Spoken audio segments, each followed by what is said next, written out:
ሰላም ጤና ይስጥልን እጅጉን የተወደዳችሁና የተከበራችሁ የአዲስ ስፖርት ቤተሰቦቻችን እንደምን አላችሁልን? ከእናንተው ከሆነው ከአዲስ ስፖርት የዩቲዩብ ቻናላችን አዳዲስ ስፖርታዊ ጉዳዮችን ልናካፍላችሁ እነሆ ዛሬም በድጋሚ ተገናኘን። ስለምታደምጡን፣ ስለምትከታተሉን ቆይታችሁን ከኛ ጋርም ስለምታደርጉ እጅጉን ከልብ አድርገን ነው የምናመሰግነው። በዛሬ ፕሮግራማችን የተለያዩ ስፖርታዊ ጉዳዮችን ወደ እናንተ እያደረሰን ቆይታን የምናደርግ ይሆናል። ከነዚህ መካከል ትልልቆቹን የአውሮፓ ክለቦች የተመለከቱ ስፖርታዊ ጉዳዮችን እናነሳለን። ከዛ ውጭ ግን ትናንትና ሲጠበቁ የነበሩ የአውሮፓ ቻምፒየንስ ሊግ 4 ጨዋታዎች ቀጥለው ተደርገዋል። የ16ኛው ዙር የጥሎ ማለፍ ጨዋታዎች ናቸው ትናንትናም ቀጥለው የተደረጉት። ከሚጠበቁት መካከል ምሽት 2 ሰዓት ከ45 ላይ የተደረገው ጀርመን ላይ የተደረገው ባየር ሌቨርኩዘን እና አርሰናል ያደረጉት ጨዋታ ከነዛ መካከል ነበር። ሁለቱ ቡድኖች ሳይሸናነፉ ነው ጨዋታቸውን ያጠናቀቁት። ሌሎቹ ተጠባቂ የነበሩ ጨዋታዎች ሪያል ማድሪድ በሜዳው ኤል ኢስታዲዮ ሳንቲያጎ ቤርናቢው ማንቸስተር ሲቲን ማሸነፍ ችሏል። ፓርክ ደ ፕሪንስ ላይም እንዲሁ ፓሪስ ሰን ዠርሜን ቼልሲን ያሸነፈበት መርሃ ግብርም ትላንትና የሚጠቀስ ነው። ሌላኛው ቦዶ ግሊምት የዘንድሮ አስገራሚ ቡድን ትላንትናም በሰፊ የጎል ልዩነት ድል ቀንቶታል። ስፖርቲንግ ሊዝበንን ማሸነፍ ችሏል። የትናንትናዎቹ ጨዋታዎችን እንመለከታለን። ዛሬ በዩሮፓ ሊግ የሚደረጉ የጨዋታ ጥቆማዎችንም ወደ እናንተም እናደርሳለን። የክለብ ስፖርታዊ ጉዳዮችንም አካተን ማለት ነው። እስከ ፕሮግራማችን ፍጻሜ ድረስ አብራችሁን እንድትቆዩ በአክብሮት ጋብዛለሁ። ቪዲዮአችንን ሁላችሁም ላይክ እያደረጋችሁ ጀምሩት፣ እኛን እያበረታታችሁ ጀምሩት። ከዛ ውጪ ቻናላችንን ሰብስክራይብ ያላደረጋችሁ ሰብስክራይብ እያደረጋችሁ ከኛ ጋር እንድትቆዩ ነው በአክብሮት የምጋብዘው። ሀሳብ አስተያየቶቻችሁ ልታጋሩን ትችላላችሁ። ከትላንትና የአውሮፓ ቻምፒየንስ ሊግ ጨዋታዎች ጋር አያይዛችሁ የእናንተን ሀሳብ አጋሩን። ከመሸጋገሪያ በኋላ በድጋሚ ተመልሰን እንገናኛለን። አብራችሁ ይቆዩ።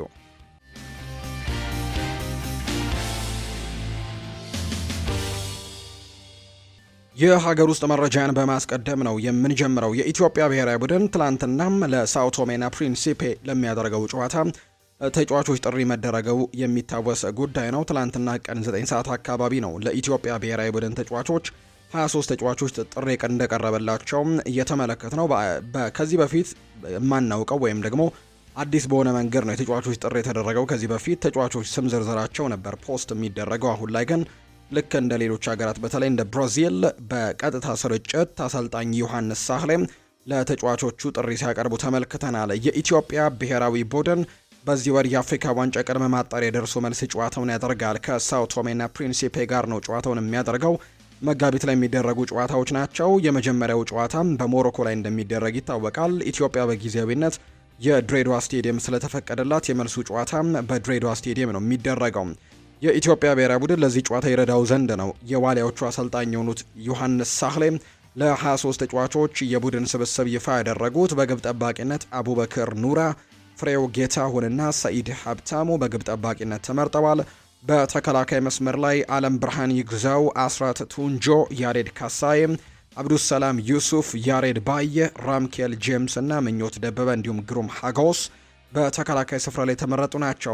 አማካይ ስፍራ ላይ ሀብታሙ ተከስተ፣ ጋቶች ፓኖም፣ ብሩክ እንዳለ፣ ብዙአየው ሰይፉ፣ ወገን የገዛኝና ቢኒያም አይተን ተመርጠዋል። የፊት መስመር ተሰላፊነት ላይ አቤል ያለው ከሲዳማ ቡና፣ ከነአን ማርክነም ከአልሸባብ፣ ከዛ ውጪ ከቤ ብዙነ፣ ቸርነት ጉግሳ፣ መስፍን ታፈሰና አቡበክር ሳኒ በአጥቂ መስመር ላይ የተመረጡ ተጫዋቾች እንደሆኑ ነው የተገለጸው። በርካቶች ከምርጫው ጋር በተያያዘ የየራሶቻቸውን ሀሳብ እየሰጡ ይገኛሉ። መጠራት የነበረባቸው ተጫዋቾች ያልተጠሩ አሉ ብለው በርካቶች ሀሳቦቻቸውን እየሰጡ እንደሆነ ነው የተመለከትነው። በአጠቃላይ ግን አሰልጣኝ ዮሐንስ ሳህሌ በቀጣይ ከሳኦ ቶሜና ፕሪንሲፔ ጋር ለሚያደርጉት ጨዋታ እነዚህን 23 ተጫዋቾች መምረጣቸው ነው ይፋ የተደረገው። ወደ ውጭ ሀገር ስፖርታዊ መረጃዎቻችን በቀጥታ እንውሰዳችሁ ውድ ቤተሰቦቻችን። ትላንትና የአውሮፓ ቻምፒየንስ ሊግ የ16ኛው ዙር የጥሎ ማለፍ የመጀመሪያ ጨዋታዎች የሁለተኛው ቀን ውሎች ናቸው ትላንትና የተደረጉት። ዕለተ ማክሰኞ 4 ያክል ጨዋታዎች እንደነበሩ እናስታውሳለን። ትላንትና በሁለተኛው ቀንም 4 ያክል ጨዋታዎች ተደርገዋል። ሲጠበቁ የነበሩ ጨዋታዎች ናቸው። ባይ አሬና ላይ ባየር ሌቨርኩዘን ከአርሰናል፣ እንዲሁ ቦዶ ግሊምት በኖርዌይ ከስፖርቲንግ ሊዝበን፣ ፓሪስ ሰን ዠርሜን እንዲሁ በፓርክ ደ ፕሪንስ ከቼልሲ ጋር፣ ሪያል ማድሪድ በሳንቲያጎ ቤርናቢው ከማንቸስተር ሲቲ ጋር ያደረጓቸው ጨዋታዎች ናቸው ትላንት የተደረጉትና በጣም ሲጠበቁ የነበሩ ጨዋታዎች ናቸው። በቅደም ተከተላቸው እናንሳ። የመጀመሪያው ጨዋታ ባየር ሌቨርኩዘንን ከአርሰናል ጋር ያገናኘው ጨዋታ ነው። ይህ ጨዋታ በጉጉት ሲጠበቅ ነበር። አርሰናል 4 ዋንጫዎችን ለማሳካት ነው ዘንድሮ በትልቁ ፍልሚያውን እያደረገ የሚገኘው። በአራቱም ውድድሮች ላይ በጥሩ ሁኔታ እየተጓዘ ነው የሚገኘው። በአውሮፓ ቻምፒየንስ ሊግ የትላንትናውን ጨዋታ ከሜዳው ውጪ ነው ያደረገው፣ በአቻ ውጤት አጠናቋል። የመልሱ ጨዋታ በሜዳው እንደመደረጉ ደግሞ ጥሩ ውጤት ነው ብሎ ማንሳት ይቻላል። ከዛ ውጭ በፕሪሚየር ሊጉ መሪ ናቸው። ኤፍኤ ካፕ ላይ በጣም በጥሩ ጉዞ ላይ ነው የሚገኙት። ካራባኦ ካፕ ለፍጻሜ ደርሰዋልና ዘንድሮ በጣም በትልቁ ጥሩ ቡድን መሆናቸውን እያሳዩ ይገኛሉ። ትላንትና ለማሳካት ከሚያለማቸው የአራትዮሽ ዋንጫዎች መካከል አንደኛው የሆነውን ጨዋታም በባይ አሬና ወደ ጀርመን አቅንቶ ባየር ሌቨርኩዘንን የገጠመበት መርሃ ግብር ነው ትላንትና እየተደረገው። በትላንትናው ጨዋታ ላይ በአርሰናል በኩል አንዳንድ ተጫዋቾች በጉዳት ምክንያት እንዳልነበሩ ተመልክተናል። ነገር ግን አብዛኞቹ በፕሪሚየር ሊግ የምናውቃቸውን የቋሚ አስተላለፉ ነው ትላንትና አርሰናል ወደ ሜዳም ይዞ የገባበትን አጋጣሚ የተመለከትነው። ግብ ጠባቂ ዳቪድ ራያ እንዲሁ እንደነበር ተመልክተናል። ፒየሮ ሂንካፒዬ፣ ጋብርኤል ማጋላይ፣ ሳሊባም ከሁለት ጨዋታዎች የጉዳት እረፍት በኋላ ትላንትና ወደ ጨዋታው ተመልሷል። በፕሪሚየር ሊግ አንድ ጨዋታ እንዲሁም በኤፍኤ ካፕ መርሃ ግብር ላይም ያልነበረበትን አጋጣሚ ተመልክተናል። ትላንትና ግን ወደ ሜዳ ተመልሷል። ዩሪያን ቲምበርም በትናንትናው ጨዋታ ላይ ነበር። ዴክላን ራይስም እንዲሁ በኤፍኤ ካፑ መርሃ ግብር ላይ ረፍት ተሰጥቶት እንደነበር እናስታውሳለን። እንዲሁ ዙቢሜንዲ፣ ማርቲኔሊ፣ ኤዜና እንዲሁ ሳካ ከዮኬሬሽ ጋር በመሆን ነው በትላንትናው ጨዋታ በቋሚ አስተላለፉ ውስጥ የተካተቱት። አርሰናል ከዚህ በፊት የምናውቅበትን ጠንካራ አቋሙን በትላንትናው ጨዋታ ላይ ያን ያክል በትልቁ ማሳየት ባይችልም፣ ነገር ግን ከሜዳ ውጭ የተደረገ መርሃ ግብር እንደመሆኑ ግን ይዞት የወጣው ውጤት ለቀጣይ ጨዋታው በጣም በትልቁ የሚረዳው አይነት ውጤት ሆኗል ተብሎ ነው የሚታሰበው። ሮበርት አንድሪች ሁለተኛው 45 የጨዋታ ክፍለ ጊዜ እንደተጀመረ 46ኛው ደቂቃ ላይ ነው ኳስና መረብን አርሰናሎች በሚታወቅበት ሴት ፒስ ነው ማስቆጠር የቻለው። ከማዕዘን ምት የተሻገረ ኳስ በቀጥታ በግንባር ገጭቶ ሮበርት አንድሪች እንግዲህ ቀዳሚ ያደረገው የካስፐር ሆይሉንድን ቡድን በዚህም 46ኛው ደቂቃ ላይ መሪ ያደረጋቸው። ከዛ በኋላ ግን ካይ ሃቨርት 89ኛው ደቂቃ ላይ የተገኘውን የፍጹም ቅጣት ምት ወደ ጎልነት ቀይሮ የቀድሞ ክለቡ ላይ ነው ጎል ኳስና መረብን አገናኝቶ ጨዋታው በአቻ ውጤት እንዲጠናቀቅም ያደረገው። ይህ ተጫዋች ከዚህ በፊት የባየር ሌቨርኩዘን ወደ ቸልሲ ከመምጣቱ በፊት የባየር ሌቨርኩዘን ተጫዋች እንደነበር እናስታውሳለንና ትላንትና አቀባበልም አድርገውለታል ጨዋታው ከመጀመሩ በፊት። አርሰናል ግን አሁን የማርቲን ኦዴጋርድን ግልጋሎት የሚፈልግ አይነት ቡድን እየመሰለ ነው። በተለይ የጎል እድሎችን በመፍጠሩ ረገድ የተወሰኑ እየተቸገረ ያለበትን አጋጣሚ ጭምር ተመልክተናል። በትላንትናው በ90 ደቂቃው ፐርፎርማንሱ 6 የጎል ሙከራዎችን ብቻ ያደረገው፣ 2 ብቻ ናቸው ኢላማቸውን የጠበቁበትን አጋጣሚም የተመለከት ነው። ከዛ ውጭ ግን አስቆጭ የሚባሉ የጎል ሙከራዎችንም አድርጓል። ለምሳሌ ያክል ጋብርኤል ማርቲኔሊ የግቡ አግዳሚ የመለሰበትን አጋጣሚ ጭምር ተመልክተናል። አርሰናል ግን የትላንትናውን ጨዋታ አሸንፎ ወጥቷል። ተመጣጣኝ አይነት ፉክክር 55 በመቶ የኳስ ቁጥጥር ነበራቸው አርሰናሎች በትላንትናው ጨዋታ ላይ። በአጠቃላይ ግን የመጀመሪያው ዙር ጨዋታ ከሜዳ ውጪ እንደመደረጉ ባይ አሬና ላይ ጀርመን ላይ እንደመደረጉ እንዲሁ ደግሞ አሁን ባሉበት ደረጃ ላይ ደግሞ ጠንከር ያለ ፉክክር እንዳለ ይታወቃል እና የሁሉም ቡድኖች ቢሆኑ ጠንከር ያሉ ቡድኖች ናቸው እዚህ ደረጃ ላይ የሚደርሱትና ትላንትና ጠንከር ያለ ጨዋታ ጠብቆት ነበር። ባየር ሌቨርኩዘን በሜዳው ያደረገውን ጨዋታ 1-1 አጠናቋል። ሳምንት በኤምሬትስ ስቴዲየም የመልሱ ጨዋታ የሚጠበቅ ይሆናል። በመልሱ ጨዋታ አርሰናል የተሻለ ውጤት ይዞ ለመውጣትም እንደሚችል ጭምር ነው አሰልጣኝ ሚኬል አርቴታ ከጨዋታው በኋላ ሰፋ አድርገው ሀሳባቸውን የሰጡት። በቀጣዩ ጨዋታ አሸነፈን ወደ ቀጣዩ ዙር ማለፋችንን እናረጋግጣለን ሲልም ጭምር ነው ሀሳቡን የሰጠውን። የትላንትናው ጨዋታ ግን 1-1 በሆናቸው ውጤት ነው የተጠናቀቀው። አርሰናል በዚህ የውድድር ዓመት በቻምፒየንስ ሊጉ ለመጀመሪያ ጊዜ ነው ሳያሸንፍ የቀረበት መርሃ ግብር ሆኖ የተጠናቀቀው። ምክንያቱም የምድቡን 8ቱንም ጨዋታዎች በድል አድራጊነት ነበር ያጠናቀቀው። ትላንትና ለመጀመሪያ ጊዜ ነው በዚህ የውድድር ዓመት በአውሮፓ ቻምፒየንስ ሊግ ጨዋታ ላይ ጨዋታውን ሳያሸንፍ ያጠናቀቀው ወይም በአቻ ውጤት ያጠናቀቀው። ዘንድሮ በአውሮፓ ቻምፒየንስ ሊግ ምንም አይነት ሽንፈት አልገጠመውም። ነገር ግን የትላንትናው የአቻ ውጤት የመጀመሪያው ነው ሳያሸንፈው ያጠናቀቀው መርሃ ግብር። የሁለቱ ክለቦች የመልስ ጨዋታ በሚቀጥለው ሳምንት ማክሰኞ ኤምሬትስ ስቴዲየም ላይ ጨዋታው እንደሚደረግ ነው የተረጋገጠው። ኖኒ ማንዱዌኬ ይናገራል። ተቀይረ ስትገባና ቡድንህ እየተመራ ሲሆን ደግሞ ጨዋታውን ሄደ ለማሸነፍ የበለጠ ተነሳሽነት ይሰጣል ብሏል። ኖኒ ማንዱዌኬ ከኳስ ጋር መሆን የምንችለውን ያክል ጥሩ አልነበርንም፣ ነገር ግን እሱ ላይ ወይም ከኳስ ጋር ያለንን ነገር እንሰራበታለን፣ እናም ለንደን ላይ ምላሹን መስጠታችን የማይቀር ነው ሲልም ጭምር ነው ኖኒ ማንዱዌኬ የተናገረው። ወደ ኤምሬትስ ስንሄድም በሙሉ የራስ መተማመን መሆን አለበት ሲልም ጭምር ነው ኖኒ ማንዱዌኬ እየተናገረ የሚገኘው። በተለይ ሰሞንኛ አርሰናል ላይ የሚሰነዘሩ ትችቶች ከአጮት ሲስተማቸው ጋር በተያያዘ የሚነሱባቸው ትችቶች ምናልባት ተጽዕኖ እንዳይፈጥርባቸው ጭምር በርካቶች ሀሳቦቻቸውን እየሰጡ እንደሚገኝን የተገለጸው። የትላንትናው ጨዋታ ግን በዚህ መልኩ ነው የተጠናቀቀው። አርሰናል ከባየር ሌቨርኩዘን ጋር 1-1 በሆናቸው ውጤት ነው ጨዋታውን ያጠናቀቀው። ሌላኛው ተጠባቂ የነበረው ጨዋታም ሪያል ማድሪድ ከማንቸስተር ሲቲ ጋር ያደረገው ሳንቲያጎ ቤርናቢው ላይ የተደረገው ጨዋታ ነው። ይሄ ጨዋታ በብዙ መልኩ ሲጠበቅ ነበር። በትላንትናው ጨዋታ ሪያል ማድሪዶች ጨዋታውን ለማሸነፍ እንዲሁ ከተመለከትነው ማንቸስተር ሲቲ ነው የተሻለ ግምት ተሰጥቶት የነበረው። ምክንያቱም ሪያል ማድሪድ በርከት ባሉ ቀውሶች ላይ ነው የሚገኘው። አንደኛ በተጫዋቾች ጉዳት ቀውስ ላይ ነው የሚገኘው። እነ ጁድ ቤሊንግሃምን ጭምር እነ ሮድሪጎ፣ ኬሊያን ምባፔ በጣም ወሳኝ የሚባሉ እና አልቫሮ ካሬራስ ከቋሚ አስተላለፍ ውስጥ የምናውቃቸው በጣም በርከት ያሉ ተጫዋቾቻቸውን በጉዳት ምክንያት ማግኘት የማይችሉበት ጨዋታ እንደሆነ ቀድሞ ነበር የተረጋገጠው። እንዲሁ አማራጮች ጭምር እስኪያጡ ድረስ ማለት ነውና በትላንትናው ጨዋታ በዚህ ምክንያት ሊቸገሩ ይችላሉ ተብሎ ታስቦ ነበር። እንዲሁ በላሊጋውም ጭምር ደግሞ ቀውስ ላይ እንዳሉ ይታወቃል። ከዛ ውጭ ደግሞ ቡድን ውስጥ የሚነሱ በጣም በርከት ያሉ ጉዳዮች ያሉ አሰልጣኝ ሻቪ አሎንዞ ከተሰናበተ በኋላና አሁን አልቫሮ አርቤሎዋ ከመጣ በኋላ እሱ ላይም መጠነኛ የእምነት ማጣት እንዳለ ጭምር የሚያሳዩ ዘገባዎች፣ ከዛ ውጭ ተጫዋቾችም ለዚህ አሰልጣኝ ያላቸው ድጋፍ እየቀነሰ መምጣቱ በትልቁ ሲነገር እንደነበር እናስታውሳለን። በሜዳ ላይም ከሜዳ ውጪም ሪያል ማድሪድ በጣም አስቸጋሪ ጊዜ ላይ እንዳለ ይታወቃል። ነገር ግን ውድድሩ የአውሮፓ ቻምፒየንስ ሊግ ነው። የአውሮፓ ቻምፒየንስ ሊግ ላይ ሲኮን ደግሞ ሪያል ማድሪድ ከምንም ነገር የተለየ ነገርን ይዞ መውጣት የሚችል አይነት ቡድን እንደሆነ የትላንትናው ጨዋታ ብቻ ሳይሆን ከዚህ በፊት የነበሩ በጣም በርከት ያሉ አጋጣሚዎችን መጥቀስ ይቻላል። ሪያል ማድሪድ በጣም ተቸግሯል። ዘንድሮ እንኳን የሚሆንለት አይመስልም እየተባለ የሚያሳካቸው ድሎች ከዚህ በፊት እንደነበሩ እናስታውሳለን። ትናንትና ምሽትም የተፈጠረው ልክ ተመሳሳይ ነው። ከዚህ በፊት ሪያል ማድሪድ ተቸግሯል፣ አይሆንለትም በተባለበት ሰዓት እንደሚያመጣው አይነት ውጤት ነው ትላንትና ማንቸስተር ሲቲ ላይ መቀናጀት ቻለው። ከጨዋታው በፊት እንዲሁ እንደተባለው ማንቸስተር ሲቲዎች ጨዋታውን የማሸነፍ ከፍተኛ ግምት ተሰጥቷቸው ነበር። ሲቲ በጣም ጠንካራ ቡድን እንደሆነ በዚህ የውድድር ዓመት አሳይተዋል። ምንም እንኳን የኮንሲስተንሲ ጉዳዮች ቢኖሩም የትላንትናውን ጨዋታ ለማሸነፍ ግን ቀለል ያለ ግምት ነበር የተሰጣቸው። ነገር ግን ሪያል ማድሪዶች የአውሮፓ ቻምፒየንስ ሊግ ላይ ማንም የሚገመቱ አይነት ቡድን እንዳልሆነ ትላንትናም በድጋሚ አሳይተዋል። አሰልጣኝ ፔፕ ጓርዲዮላ ከጨዋታው በፊት ይህንን ነገር ተናግረው ነበር። እኛ ሪያል ማድሪድ ካሸነፈው የዋንጫ ብዛት ይልቅ እኛ የተሳተፍንባቸው የአውሮፓ ቻምፒየንስ ሊጎች ያንሳሉ። ሪያል ማድሪድ ያሸነፈው ዋንጫ ይበልጣል እኛ ከተሳተፍንበት ሲልም ጭምር እንደነበር እናስታውሳለን። እናም ምንም አይነት ውጤትን መገመት አይችልም፣ ምክንያቱም ይሄ ሪያል ማድሪድ ነው ጨዋታውን የሚያደርገው ሲልም ጭምር ተናግሮ ነበርና ሪያል ማድሪድ የትናንትናውን ጨዋታ 3-0 በሆነ ውጤት ነው ማሸነፍ የቻለው። የጎል ብዛቱንም ከፍ ማድረግ የሚችሉበትን የፍጹም ቅጣት ምትም አግኝተው ቪኒሲዮስ ጁኒየር ሳይጠቀምበት የቀረበት አጋጣሚ ተፈጠረ እንጂ ጨዋታው ከዚህ በላይም ከፍ ያለ የጎል ልዩነት ሊኖር የሚችልበት አጋጣሚ ጭምር እንደነበር ነው የተመለከትነው።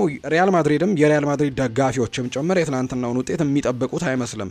ምናልባት ቢያሸነፉ እንኳን እርግጥ ነው እንደተቸገሩ ያውቃሉ። ነገር ግን ቢያሸነፉ እንኳን በዚህ ያክል የጎል ልዩነት ያሸንፋል ብለው የገመቱ አይመስልም ነበር። ነገር ግን ያንን ነገር አድርገውታል። ሪያል ማድሪድ ከማንቸስተር ሲቲ ጋር ያደረገውን የአውሮፓ ቻምፒየንስ ሊግ ጨዋታ 3-0 በሆነ ውጤት ነው ማሸነፍ የቻለው። የሎስ ብላንኮቹን የማሸነፊያ ሶስቱንም ግቦች ፌዴሪኮ ቫልቬርዴ ነው ማስቆጠር የቻለው። ትላንትና ጁድ ቤሊንግሃም ባይኖርም፣ ኬሊያን ምባፔ ባይኖርም፣ ሮድሪጎን ጨምሮ ሌሎች ወሳኝ ተጫዋቾች ባይኖሩም ሪያል ማድሪድ ግን ድል ማድረጉን ቀጥሏል። ትላንትና በድል አድራጊነቱ ነው የቀጠለው። ባለፉት ጥቂት የውድድር ዓመታትም እነዚህ ሁለት ቡድኖች እርስ በርስ ሲገናኙ እንደነበር እናስታውሳለን። አምናም ማንቸስተር ሲቲ ከውድድሩ የተሰናበተው በዚሁ በሪያል ማድሪድ እንደነበር እናስታውሳለን። ዘንድሮም በመጀመሪያው ዙር ጨዋታ ሪያል ማድሪድ በሜዳው 3-0 በሆነ ውጤት ማሸነፍ ችሏል። ማንቸስተር ሲቲ የ11 ተከታታይ ጨዋታዎች ያለመሸነፍ ጉዟቸው ነው በሪያል ማድሪድ ትላንትና የተገታው። በአጠቃላይ ፌዴሪኮ ቫልቬርዴ ባስቆጠራቸው 3 ግቦች ጨዋታውን 3-0 በሆነ ውጤት ነው ሪያል ማድሪድ አሸንፎ መውጣት የቻለው። ቪኒሲዮስ ጁኒየር በአውሮፓ ቻምፒየንስ ሊግ 31 ለግብ የሆነ ኳስን አመቻችቶ ማቀበል ችሏል። ትላንትናም አንድ ኳስ ለፌዴሪኮ ቫልቬርዴ አሲስት አድርጎለታል። ይህንን ተከትሎ በክሪስቲያኖ ሮናልዶ ተይዞ የነበረውን የውድድሩን የሪያል ማድሪድ ብዙ አሲስቶች የማቀበል ሪከርድን መጋራት የቻለበትን አጋጣሚ ጭምር ነው የተመለከትነው። ከዚህ በፊት ክሪስቲያኖ ሮናልዶ 31 ጊዜ ለግብ የሆነ ኳስ ለሪያል ማድሪድ በተጫወተበት ጊዜ አድርጓል። ከዚህ በአጠቃላይ ሪከርዱም የክሪስቲያኖ ሮናልዶ ነው በአውሮፓ ቻምፒየንስ ሊግ በርከት ያሉ አሲስቶችን በማድረግ ነገር ግን ለሪያል ማድሪድ ብቻ 31 አሲስቶችን ያደረገውና ይህንን ሪከርድ ቪኒሲዮስ ጁኒየር ትላንትና መጋራት ችሏል። 31ኛ አሲስቱን ትላንትና አድርጓል ቪኒ ጁኒየር። ከዛ ውጭ ካሬም ቤንዜማ ነው 27 አሲስቶችን በማድረግ 3ኛ ደረጃ ላይ መቀመጥ የቻለው። ትላንትና ፌዴሪኮ ቫልቬርዴ ምናልባት በእግር ኳስ ሕይወቱ ካደረጋቸው ምርጥ ጨዋታዎች መካከል ወይም ደግሞ ሊረሳቸው ከማይችላቸው ጨዋታዎች መካከል አንደኛውን አስመዝግቦ ወጥቷል ብሎ ማንሳት ይቻላል። ድንቅ ፐርፎርማንሱን ትላንትና አሳይቷል። ፔፕ ጓርዲዮላ ጭምር አሞካሽተውታል። ሚናው የትኛው እንደሆነ እንኳን አለየውም፣ በጣም ድንቅ ተጫዋች ነው ሲልም ጭምር ነው አሰልጣኝ ፔፕ ጓርዲዮላ ስለ ፌዴሪኮ ቫልቬርዴ ያላቸውን ሀሳባቸውን የሰጡትና በጣም ድንቅ የሚባለውን ምሽቱን አሳልፏል ብሎ ማንሳት ይቻላል። በትላንትናው ጨዋታ ላይ ድንቅ ነበር። ከዛ ውጭ ደግሞ አንድ ሪከርድንም መጋራት ችሏል። ከዚህ በፊት ሊዮኔል አንድሬስ ሜሲ 2010 ላይ አርሰናል ላይ ከሰራው ሃትሪክ በኋላ በድጋሚ የስፔን ተጫዋች ሆኖ ወይም በስፓኒሽ ላሊጋ የሚጫወት ክለብ ውስጥ ሆኖ በአውሮፓ ቻምፒየንስ ሊግ እንግሊዝ ክለቦች ላይ ሃትሪክ የሰራ ሌላኛው ተጫዋች ሆኗል። ፌዴሪኮ ቫልቬርዴ ትላንትናም ሃትሪክ መስራት የቻለበትን አጋጣሚ ጭምር ነው የተመለከት ነው። ካደረጓቸው ምርጥ ጨዋታዎች አንዱ ነው ብለዋል ፌዴሪኮ ቫልቬርዴ ሲናገር። ለሪያል ማድሪድ 3 ግቦችን በማስቆጠር ሃትሪክ የሰራው ፌዴሪኮ ቫልቬርዴ ጨዋታውን ከምርጥ ጨዋታዎቼ አንዱ ሲል ነው የገለጸው። የቡድን አጋሮቹ ሊባክን የማይችል ኳስን ሰጥተውኛል ያለው ፌዴሪኮ ቫልቬርዴ ልምምድ ሁሉንም ሰርተንባቸዋል ሲል ነው የተናገረው። አክሎም አሰልጣኝ አርቤሎዋ ወደፊት በሄደ አጥቅቶ እንዲጫወትም አዞት እንደነበር ነው የተናገረው። ወደፊት ፕረስ እንዲያደርግና ወደፊት ተጠግቶ ወደ ማጥቃቱ በደንብ ተጠግቶ እንዲጫወትም ምክር ሰጥቶት እንደነበር ጭምር የተናገረው። የማንቸስተር ሲቲው ግብ ጠባቂ ጂያንሉጂ ዶናሩማ በበኩሉም ጨዋታው ገና አላበቃም፣ የመልስ ጨዋታ ይኖረናል ሲል ነው ዶናሩማ የሚናገረው። ፌዴ ቫልቬርዴ በጨዋታው ላይ ኮከብ የተባለበትን ሽልማትን ጭምር ነው ማሸነፍ የቻለው። ሪያል ማድሪድ ማሊያው ስር ምን እንዳለ አላውቅም ብሏል ቴሪ ዳንኤል ኦንሪ። የቀድሞው የአርሰናል ፈረንሳዊ ተጫዋች የሆነው ቴሪ ኦንሪ ሪያል ማድሪድ ያስመዘገበው ድል ያልተጠበቀ እንደነበር ነው የተናገረው። ኦንሪ በሰጠው አስተያየትም ሪያል ማድሪድ በዛ ማሊያ ስር ምን እንደሚያስቀምጡ አላውቅም ሲል ነው የተናገረው። ምናልባት እኔም ወስጄ ባስቀምጥ የጠፋው ጸጉሬ መልሼ ላገኘው ችል ይሆናል ሲልም ጭምር ነው የተናገረውና ምንም አይነት የውጤት ቀውስ ውስጥ ቢሆኑ ጨዋታውን ማሸነፍ እንግዲህ የሚችል አይነት ቡድን እንደሆነ በደንብ አሳይቷል። ሪያል ማድሪድ ያልተጠበቀ ውጤት ነው ያመጣው። ከማሊያቸው ስር ምን እንዳለ ማወቅ ፈልጋለሁ ሲልም ጭምር ነው የተናገረው ቴሪ ዳንኤል ኦንሪ። ጨዋታችን የውጤቱን ያክል መጥፎ አልነበረም ነው ያሉት ጓርዲዮላ። የማንቸስተር ሲቲ አሰልጣኝ ፔፕ ጓርዲዮላ ቡድናቸው ትናንትና ምሽት ባሳየው እንቅስቃሴ መጥፎ አለመሆኑን ነው የተናገሩት። ያሳየነው እንቅስቃሴ መጥፎ የሚባል አይነት እንቅስቃሴ አይደለም፣ ነገር ግን ውጤቱ ግን መጥፎ ሆኖብናል ሲል ነው ፔፕ ጓርዲዮላ የሚናገረው። በመጀመሪያው አጋማሽ 3 ጊዜ ወደ ጎል ቀርበው 3ቱንም ማስቆጠሩብን፣ እነሱ ጥሩ ጨራሽ ተጫዋቾች ያሏቸው ሲልም ነው ጓርዲዮላ የሚናገረው። አሰልጣኝ ፔፕ ጓርዲዮላ አያይዘውም የመልሱን ጨዋታ ከደጋፊዎቻችን ጋር ለመቀልበስም እንሞክራለን ሲልም ጭምር ነው ሀሳቡን የሰጠው። ነገር ግን የትናንትናው ጨዋታ ግን ጨዋታው መጥፎ አልነበረም፣ ውጤቱ ግን መጥፎ ሆኖብናል ሲልም ጭምር ነው አሰልጣኝ ፔፕ ጓርዲዮላ እየተናገረው። ሌላኛው ሀሳቡን የሰጠው አልቫሮ አርቤሎዋ ነው። የትናንትናውን የጨዋታ ውጤት ጠብቀህ ነበር ወይ ተብሎ ጥያቄ ቀርቦለት ነበር። እርግጠኛ ነኝ እኔ አይደለሁም አንተ ራሱ የምትጠብቅ አይመስለኝም ሲልም ነው ለጋዜጠኛው አልቫሮ አርቤሎዋ ምላሹን የሰጠው። የሜንዲ ጉዳትን በተመለከተም ጥያቄ ቀርቦለት ነበር። የሜንዲ ጉዳት ሲታይ አሪፍ አይመስልም ነው ያለው አርቤሎዋ። ለአካዳሚ ተጫዋቾች ቫልዩ መስጠት አለብን ብሏል። በትናንትናው ጨዋታ ላይም ከአካዳሚ በወጡ ተጫዋቾች የተወሰኑ እድሎችን ሰጥቷል አልቫሮ አርቤሎዋ። ከነዚህ መካከል ፋቢዮ ፔትራቺ አንደኛው ነው። ለአካዳሚ ተጫዋቾች ቫልዩ መስጠት አለብን ሲል ነው አርቤሎዋ የሚናገረው። 40 ወይም 50 ሚሊዮን አያስወጡንም፣ ነገር ግን ነፍሳቸውን ለሪያል ማድሪድ ሜዳ ላይ ይሰጣሉ። እዚህ መድረሳቸው ደግሞ ኩራታችን ነው ሲልም ጭምር ነው አርቤሎዋ የሚናገረው። ወደ ኢቲያድ እንሄዳለን፣ እናም ጨዋታውን የምንጫወተው 0-0 ሆነን ነው ሲልም ጭምር ነው ፌዴሪኮ ቫልቬርዴ የተናገረው። ስለዚህ በቀጣይ ጨዋታም እንዲሁ ለማሸነፍ ነው የምንገባው ሲልም ጭምር ነው 3-0 ረስተን 0-0 ሆነን እንደገባን አድርገን እንጫወታለን ሲል ፌዴሪኮ ቫልቬርዴ ስለ መልሱ ጨዋታ እንዲሁ ይናገራል። አርቤሎ ይቀጥልና በማንቸስተር ከተማ ምን እንደሚጠብቀን እናውቃለን። እናም ሲቲ ምን አይነት ቡድን እንደሆነ፣ ፔፕ ምን አይነት ግሩም አሰልጣኝ እንደሆነ ሁላችንም እናውቃለን። ስለዚህ የመልሱ ጨዋታ ላይም በጥንቃቄ ለመጫወት እንሞክራለን ሲልም ነው የተናገረው። ሌላኛው በሪያል ማድሪድ ታሪክ ቻምፒየንስ ሊግ ላይ አማካይ ሆነው ሃትሪክ የሰሩት 2 ተጫዋቾች እንደሆኑ ተነግሯል። ፌዴሪኮ ቫልቬርዴ ደግሞ አንደኛው ነው። የቡድኑ ምርጥ ተጫዋች ስለነበርና በትክክልም 3 ግቦች ስላስቆጠረ ሁሉም ሰው ስለ ፌዴሪኮ ቫልቬርዴ ነው የሚያወራው። ነገር ግን እኔ ስከታተለው ስለነበር ስለ አንድ ተጫዋች ማውራት ፈልጋለሁ ብሏል ቴሪ ዳንኤል ኦንሪ ሲናገር። ቲያጎ ፔትራቺን ብሏል። ምን አይነት ጨዋታን ያሳለፈው፣ ምርጡን አሳይቷል። በጨዋታው ለሁሉም ተጫዋቾችም እየሮጠላቸው ነበር ሲልም ነው ቴሪ ዳንኤል ኦንሪ ስለ ቲያጎ ፔትራቺ ሀሳቡን የሰጠው። በትላንትናው ጨዋታ ላይም የሪያል ማድሪድ አሰልጣኝ አልቫሮ አርቤሎዋ እድል ከሰጠዋቸው ተጫዋቾች መካከል አንደኛው መሆኑን ነው የተመለከትነው። ቲያጎ ፔትራቺ በተለይ በቋሚ አስተላለፍ ውስጥ አካተውታል። እንዲሁም የትላንትናው ጨዋታ ላይ የተወሰኑ ጥሩ ነገሮችንም ማሳየት የቻለበትን አጋጣሚ ጭምር ነው የተመለከትነው። በአጠቃላይ ሪያል ማድሪድ እጅግ በጣም ወሳኝ የሆነ ድልን በትላንትናው ጨዋታ ላይ አሳክቶ መውጣት የቻለበትን አጋጣሚ ጭምር ነው የተመለከትነው። በቁጥራዊ መረጃዎችን ለማንሳት ያክል ከትላንትናው ጨዋታ ጋር አያይዘን በኳስ ቁጥጥሩ ረገድ ማንቸስተር ሲቲ የተሻለ የኳስ ቁጥጥር ነበረው። 60 በመቶ የኳስ ቁጥጥር ነበረው። ነገር ግን ኤክስጂን ከተመለከትን ወይም ኤክስፔክትድ ጎልስን ከተመለከትን ሪያል ማድሪድ 2.63 ሲያስመዘግብ ማንቸስተር ሲቲ በአንጻሩ 0.58 ነው በትላንትናው ጨዋታ ላይ ያስመዘገበው። በአጠቃላይ 12 የጎል ሙከራዎችን ነው ሪያል ማድሪድ ያደረጉት። 7ቱ ኢላማቸውን የጠበቁ ነበሩ። በማንቸስተር ሲቲ በኩል ደግሞ 8 ሙከራዎች ተደርገው 4ቱ ብቻ ኢላማቸውን የጠበቁ ሙከራዎች እንደነበሩ ነው የተመለከትነው። የትላንትናው ጨዋታ በዚህ መልኩ ተጠናቋል። የመልሱ ጨዋታ እጅግ በርካቶች በጉጉት ይጠብቁታል። ነገር ግን ሪያል ማድሪድ በትልቁ እድል ይኖረዋል ተብሎ ወይም ደግሞ እድል ያለው ቡድን ሪያል ማድሪድ ነው ብለው በርካቶች ከትላንትናው ጨዋታ በኋላ ሀሳባቸውን እየሰጡ ይገኛሉ። ሳምንት ግን ማክሰኞ በሚደረገው የመልስ ጨዋታ ግን ኢቲሃድ ላይ ምን አይነት ጨዋታ ልንመለከት እንደምንችል በርካቶች ግምቶቻቸውን እያስቀመጡ ነው የሚገኙት። ሌላኛው በጉጉት ሲጠበቅ የነበረው ጨዋታ ቼልሲና ፓሪስ ሰን ዠርሜንን ፓርክ ደስ ፕሪንስ ላይ ያገናኘው ጨዋታ ነው። ይህ ጨዋታ በተለይ በዓለም ክለቦች ዋንጫ የፍጻሜ ጨዋታ ላይ ቼልሲ ፓሪስ ሰን ዠርሜንን 3-0 ካሸነፈው በኋላ ምናልባት የትናንትናው ጨዋታ በድጋሚ የሚገናኙበትና ፓሪስ ሰን ዠርሜን ያኛውን ውጤት ለሱ ውጤት ምላሽ ለመስጠት በአንጻሩ ቼልሲ ደግሞ ድሉን በድጋሚ ለማግኘት የሚያደርጉት ፉክክር በርካቶች ጠብቀውት ነበር። ፓርክ ደስ ፕሪንስ ላይ በተደረገው ጨዋታም እንዲሁ አዝናኝ ጨዋታን ተመልክተናል። 7 ያክል ግቦችን ነው በጨዋታው ላይ የተቆጠሩት። ፓሪስ ሰን ዠርሜንን አሸናፊ ያደረጉ ግቦችም እንዲሁ 5-2 ነው የትላንትናውን ጨዋታ ፓሪስ ሰን ዠርሜን ማሸነፍ የቻለው በፓርክ ደስ ፕሪንስ በተደረገው ጨዋታ። ክቪቻ ክቫራትስኬሊያ ከጨዋታ በኋላ ቼልሲ በጣም ጠንካራ ቡድን ነው፣ ምክንያቱም እኛ ሜዳ ላይ 2 ጎሎችን አስቆጥሮብናል ሲልም ጭምር ሀሳቡን ሰጥቷል። ከትላንትናው ጨዋታ በኋላ ሲናገር ፓሪስ ሰን ዠርሜን ግን በአጠቃላይ 5-2 በሆነ ውጤት ነው ማሸነፍ የቻለው። ፓሪስ ሰን ዠርሜንን አሸናፊ ያደረጉ ግቦችም ክቪቻ ክቫራትስኬሊያ 2 ጎሎችን ማስቆጠር የቻለ ተጫዋች ነው። በትላንትናው ጨዋታ ላይ በቋሚ አስተላለፍ ውስጥ አልተካተተም ነበር። ክቪቻ ተቀይሮ ነው ወደ ሜዳ የገባው። ነገር ግን በጨዋታው ላይ 2 ጎሎችን ማስቆጠር የቻለበትን አጋጣሚ ተመልክተናል። 62ኛው ደቂቃ ላይ ደሰሬ ድዌይን ነው ተክቶ የገባው ክቪቻ ክቫራትስኬሊያም 2-2 በነበሩበት አጋጣሚ ላይ ከዛ ግን ተቀይሮ ገብቶ ለቪታኒ አሲስት አድርጓል። ከዛ በኋላ የተቆጠሩ 2 ጎሎችን ደግሞ ማስቆጠር የቻለበትንና ድንቅ ፐርፎርማንሱን ማሳየት የቻለበት ጨዋታን ነው ያሳለፈው ጆርጂያዊው።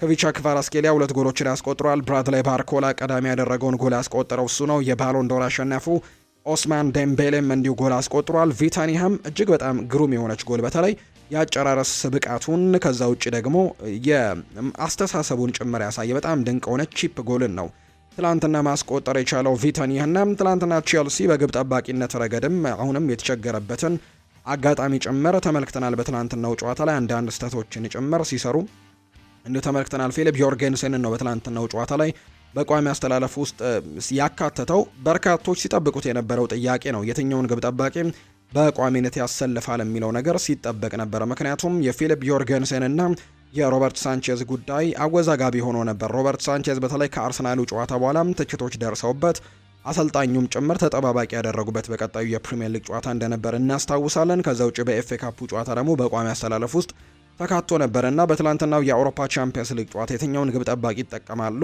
የሚለው በትልቁ ጥያቄ ሲነሳ ነበር። ነገር ግን ፊሊፕ ዮርጌንሰንን በግብ ጠባቂነት ተጠቅሞ ትላንትና ተመልክተናል። በአጠቃላይ ጨዋታውንም 5-2 በሆነ ውጤት ነው የተሸነፉት ቼልሲዎች። ፓሪስ ሰን ዠርሜን 5-2 በሆነ ውጤት ማሸነፍ የቻለበት ውጤት ነው የተመዘገበው። በጨዋታው ላይ የፓሪስ ሰን ዠርሜን ግብ አስቆጣሪዎችን ነገርናችሁ። በቼልሲ በኩል ደግሞ ማሎ ጉስቶና ኤንዞ ፈርናንዴዝ ናቸው ኳስና መረብን ማገናኘት የቻሉት። በጨዋታው ላይ ከተፈጠሩ ኢንሲደንቶች መካከል በአንድ አጋጣሚ ፔድሮ ኔቶ ኳስ አቀባዩን ሲገፈትረው የሚያሳየነት ምስል ይፋ ተደርጎ ነበርና ፔድሮ ኔቶ ለዚህ ጥፋቱ ይቅርታ እንደጠየቀም ይፋ አድርገዋል። ኳስ አቀባዩን ሄጄ ይቅርታ ጠይቄዋለሁ ብለዋል ፔድሮ ኔቶ።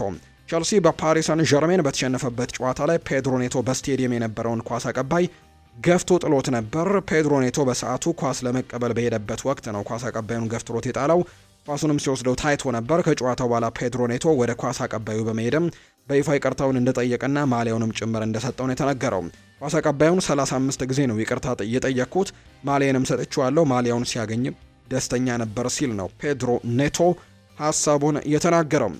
ሊያም ሮስኔር ከትላንትናው ጨዋታ በኋላ ሀሳባቸውን ሰጥተዋል። ስለ ፊሊፕ ዮርጌንሰን አንስተዋል። ለዚህ ተጠያቂው እኔ ነኝ። ቡድኑ በተወሰነ መንገድ እንዲጫወት የጠየቅኩት እኔ ነኝ። ለቀጣዩ ጨዋታም ከጥፋት እንድትማር ተስፋ አድርጋለሁ ብለዋል። ለግብ ጠባቂው ፊሊፕ ዮርጌንሰን ነው መልእክታቸውን ያጋሩት። ሌላኛው ሊያም ሮስኔር ያነሱ ስለ ካምባክ ነው። ከዚህ በፊት ሲፈጠር አይተናል። ተስፋን ቆርጥም በመልሱ ጨዋታ በስታንፈርድ ብሪጅ ውጤቱን ለመቀልበስም እንሞክራለን ሲልም ጭምር የቼልሲው አሰልጣኝ ሊያም ሮስኔር ሀሳባቸውን ሰጥተዋል። ነገር ግን በጣም አስቸጋሪ ሊሆን እንደሚችል ነው በርካቶች የሚያነሱት። ምክንያቱም ፓሪስ ሰን ዠርሜን በተለይ እንደዚህ የጥሎ ማለፍ ጨዋታዎች ላይ በጣም ጠንካራ ቡድን መሆኑን አምና አሳይቶናል። በተለይ የእንግሊዝ ቡድኖችን በሙሉ ሲያሸንፍ እንደነበረም ነው የምናስታውሰው። በአጠቃላይ በዚህ ሳምንት ትላንትናና ከትላንትና በስቲያ በተደረጉ የአውሮፓ ቻምፒየንስ ሊግ ጨዋታዎች የእንግሊዝ ቡድኖች ምንም አይነት ውጤት አልቀናቸውም ብሎ ማንሳት ነው የሚቻለው። ምክንያቱም 5 ቡድኖች ናቸው አሁን በአውሮፓ ቻምፒየንስ ሊግ ላይ እንግሊዝን ወክለው እየተጫወቱ የሚገኙ ቶተንሃም ሆትስፐርስ፣ ሊቨርፑል፣ ቸልሲ፣ አርሰናል እና ማንቸስተር ሲቲ። እነዚህ ቡድኖች ናቸው አውሮፓ ቻምፒየንስ ሊግ ላይ የሚገኙት። ነገር ግን ከነዚህ 5 ቡድኖች በዚህ ሳምንት በተደረጉ የጥሎ ማለፍ የመጀመሪያ ዙር ጨዋታዎች በሙሉ አንዳቸውም ድል ማድረግ አልቻሉም። ከ5ቱ 4ቱ ሽንፈት ገጥሟቸዋል። ከአርሰናል ውጭ ያሉት ቸልሲም፣ ማንቸስተር ሲቲም፣ ሊቨርፑልም ቶተንሃምም ሽንፈት ነው የገጠማቸው። ስለዚህ በቀጣዩ የውድድር ዓመት ምናልባት 5 የአውሮፓ ቻምፒየንስ ሊግ ተሳታፊ ቡድኖችን ለመመልከት የመልሱ ጨዋታ ትልቅ ውጤትን ማስመዝገብ ይኖርባቸዋል ተብሎ ይታሰባል። የትላንትናውና የከትላንትና በስቲያው ጨዋታ ግን ለእንግሊዝ ቡድኖች የሆነ አይመስልም። ከአርሰናል ውጪ ሁሉም ቡድኖች ሽንፈት ገጥሟቸዋል። አርሰናልም በአቻ ውጤት ነው ማጠናቀቅ የቻለው። ቁጥራዊ መረጃዎችን ከተመለከትን ፓሪስ ሰን ዠርሜን በትላንትናው ጨዋታ 58 በመቶ የኳስ ቁጥጥር ነበረው። 9 ሙከራዎችን ያደረገው 8ቱ ኢላማቸውን የጠበቁ 5ቱ ደግሞ ወደ ጎልነት የተቀየሩ ሙከራዎችን ነው ፓሪስ ሰን ዠርሜኖች ትላንትና ማድረግ የቻሉት። 7 ጎሎች በተቆጠሩበት የፓርክ ደ ፕሪንሱ ጨዋታ ፓሪስ ሰን ዠርሜን 5-2 በሆነ ውጤት ማሸነፍ የቻለበት ውጤት ሆኖ ነው የተጠናቀቀው። ሌላኛው ቦዶ ግሊምትና ስፖርቲንግ ሊዝበን ያደረጉት የአውሮፓ ቻምፒየንስ ሊግ ሌላኛው ተጠባቂ ጨዋታ ትላንትና የተደረገ መርሃ ግብር ነው። ቦዶ ግሊምት በዚህ የውድድር ዓመት እጅግ አስገራሚ ቡድን መሆኑን በተደጋጋሚ አሳይቷል። በምድብ ጨዋታዎች ላይ ከተመለከትን ማንቸስተር ሲቲን ማሸነፍ የቻለበትን ከዛ ውጪ ደግሞ እንዲሁ አትሌቲኮ ማድሪድን ማሸነፍ የቻለበት መርሃ ግብሮችን በምድብ ጨዋታዎች ላይ አሳይቶናል። ከዛ ውጪ ወደ ጥሎ ማለፉ ገብቶ ደግሞ ከኢንተር ሚላን ጋር ነበር የተደለደለው። ኢንተር ሚላንን ጭምር ድል ማድረግ የቻለበትን አጋጣሚ ጭምር የምናስታውሰው ነውና ትላንትና ደግሞ ከሌላኛው ቡድን ስፖርቲንግ ሊዝበን ጋር ነበር ጨዋታቸውን ያደረጉት። 7971 ደጋፊዎችን መያዝ በሚችል ብቻ ስቴዲየም ነው ያላቸው። አስፕ ማይራ የሚባል ስቴዲየም ነው ያላቸው። 7971 ደጋፊዎች ብቻ ነው መያዝ የሚችለው። ትናንትና ግን 8270 ደጋፊዎች በተገኙበት ሜዳ ላይ እንዲሁ ቦዶ ግሊምት 3-0 በሆነ ውጤት የፖርቱጋሉን ክለብ ማሸነፍ የቻሉበት መርሃ ግብር ሆኖ ተጠናቋል። እጅግ አስደናቂ ጉዞን በአውሮፓ ቻምፒየንስ ሊግ ላይ እያሳለፉ ይገኛሉ። ትናንትናም ቦዶ ግሊምቶች 3-0 በሆነ ውጤት በማሸነፍ ድል የቀናቸውን ምሽት ነው እያሳለፉትና በጣም ጥሩ የሚባሉ ውጤትን ማምጣት ችለዋል። የአውሮፓ ቻምፒየንስ ሊግ ጨዋታዎች ትላንትናና ከትላንትና በስቲያ ተደርገው መጠናቀቃቸውን ተከትሎ ዛሬ ደግሞ የዩሮፓ ሊግና የኮንፈረንስ ሊግ የጥሎ ማለፍ ጨዋታዎች ይደረጋሉ። በዩሮፓ ሊግ ዛሬ በርከት ያሉ መርሃ ግብሮች ናቸው የሚደረጉት። ወደ 8 ያክል ጨዋታዎች ይደረጋሉ። ልክ ምሽት 2:45 ሲል ቦሎኛ የጣሊያኑ ክለብ ከሌላኛው የጣሊያን ክለብ ሮማ ጋር የሚያደርጉት ጨዋታ ምሽት 2:45 ላይ ይጠበቃል። ሌላኛው ሊል እና አስተን ቪላም የሚያደርጉት ጨዋታ በተመሳሳይ ምሽት 2:45 ነው የሚደረገው። ፓኒቲኒያኮስ እና ሪያል ቤቲስ፣ ስቱትጋርትና ፖርቶም እነዚህ አራቱ ጨዋታዎች ምሽት 2:45 ላይ ሲደረጉ ልክ ምሽት 5 ሰዓት ሲል ሴልታ ቪጎ ከኦሎምፒክ ሊዮን፣ ፌረንስ ቫሮስ ከብራጋ፣ ጌንክ ከፍራይበርግ እና ኖቲንግሃም ፎረስት ከሚሽላንድ ጋር የሚያደርጓቸው ጨዋታዎች 5 ሰዓት ሲል በዩሮፓ ሊግ ዛሬ የሚደረጉ መርሃ ግብሮች ናቸው። በኮንፈረንስ ሊግም አንዳንድ ጨዋታዎችን እንመልከት። ኤዜድ አልካማር እና ስፓርታ ፕራግ ጨዋታቸውን ያደርጋሉ። ከዛ ውጭ ደግሞ ስትራስቡርግ ከራይጃክ ጋር የሚያደርጉት መርሃ ግብርም ዛሬ የሚደረገው ሌላኛው ጨዋታ እንደሆነ ተገልጿል። የእንግሊዙ ክለብ ክሪስታል ፓላስ እና ኤኢኬ ላሬንካ የሚያደርጉት መርሃ ግብር ዛሬ ምሽት 5 ሰዓት ላይ የሚደረግ ጨዋታ ነው። ፊዮረንቲና ከራኮው ጋር የሚያደርጉት ጨዋታ እንዲሁ ዛሬ ከሚጠበቁ ጨዋታዎች መካከል ናቸው። በዩሮፓ ኮንፈረንስ ሊግ የሚደረጉ ጨዋታዎች እንደሆኑ ነው የወጣላቸው መርሃ ግብር የሚያሳየው። አሁን ደግሞ ክለቦችን የተመለከቱ ስፖርታዊ ጉዳዮችን እናንሳ። የማንቸስተር ዩናይትድ ጉዳዮችን ነው ወደ እናንተም የምናደርሰው። ማንቸስተር ዩናይትድ በክረምት ተጫዋቾች የዝውውር መስኮት በፊት በሚከታተሏቸው ስካውት በሚያደርጓቸው አማካዮች ዝርዝር ውስጥ የተለያዩ ተጫዋቾች እንዳሉ በተደጋጋሚ ስማቸው የሚጠቀሱ ተጫዋቾችን ገልጸንላቸዋል። አሁን ደግሞ ማታያስ ፈርናንዴዝም በዚህ ዝርዝር ውስጥ መካተቱን የሚያሳዩ ሪፖርቶች እየወጡ ይገኛሉ። ዩናይትድ በተለይ ተጫዋቹን በስቴዲየም በመገኘትም ተመልክቶታል፣ ስካውትም አድርገውታል ነው የተባለው። በተለይም ከቦርንመስ ከሊቨርፑልና ከፉልሃም ጋር ባደረገው ጨዋታ ላይ ስካውት እንዳደረጉትና ይህንን ጨዋታ ሄደው እንደተመለከቱት የሚያሳዩ መረጃዎችን ኢክረም ኮኑር መረጃውን እያጋራ ይገኛል። የስካውቲንግ ልዑኩ እነዚህን ጨዋታዎች የመረጠው ተጫዋቹ ኳስን ተቆጣጥረው በሚጫወቱ ቡድኖች ውስጥ ያለውን የመከላከል ዲሲፕሊንን ለመመልከት እንደሆነ ጭምር ነው የተገለጸው።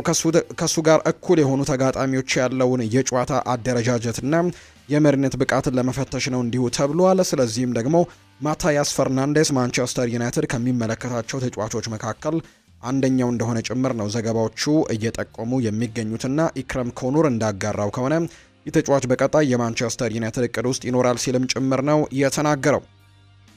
ሌላኛው የምናነሳው ጉዳይ ደግሞ ማንቸስተር ዩናይትድ ሌላኛው በአማካይ ስፍራ ላይ የሚመለከተው ተጫዋች ሳንድሮ ቶናሊ እንደሆነ ይታወቃል። ከዚህ ተጫዋች ጋር እየተነሱ የሚገኙ ጉዳዮች አሉ። እንደ ቱቶ ስፖርት ዘገባ ከሆነ የኒውካስል ዩናይትዱ አማካይ ሳንድሮ ቶናሊ የዩናይትድ አመራሮች በክረምት የዝውውር መስኮት በእቅዳቸው ውስጥ ከያዟቸው የአማካይ ስፍራ ተጫዋቾች መካከል አንደኛውና ዋነኛው እንደሆነ ነው የተናገረው። ዝርዝሩን ከተመለከትን በቀዳሚነት ከሚቀመጡ ስሞች መካከል አንደኛው ነው። ሳንድሮ ቶናሊ በማንቸስተር ዩናይትድ አመራሮች ዘንድ በክረምቱ ለማስፈረም እቅድ ከያዟቸው ተጫዋቾች መካከል ተጫዋቹ ለዩናይትድ የሚፈረም ከሆነ እስከ 90 ሚሊዮን ፓውንድ ሊወጣበት እንደሚችልና ዩናይትድም ወደ ቻምፒየንስ ሊግ የሚያልፍ ከሆነ ዝውውሩ ሊሳካ የሚችልበት እድል እንዳለ ነው ቱቶ ስፖርት የተባለው የጣሊያን ሚዲያ የተናገረው። ከዚህ በፊት ሌሎች የጣሊያን ሚዲያዎች ለምሳሌ ያክል ጂያንሉካ ዲማርሲዮ በጣሊያን በጣም ታማኝ ከሚባሉ የመረጃ ምንጮች መካከል አንደኛው ነው።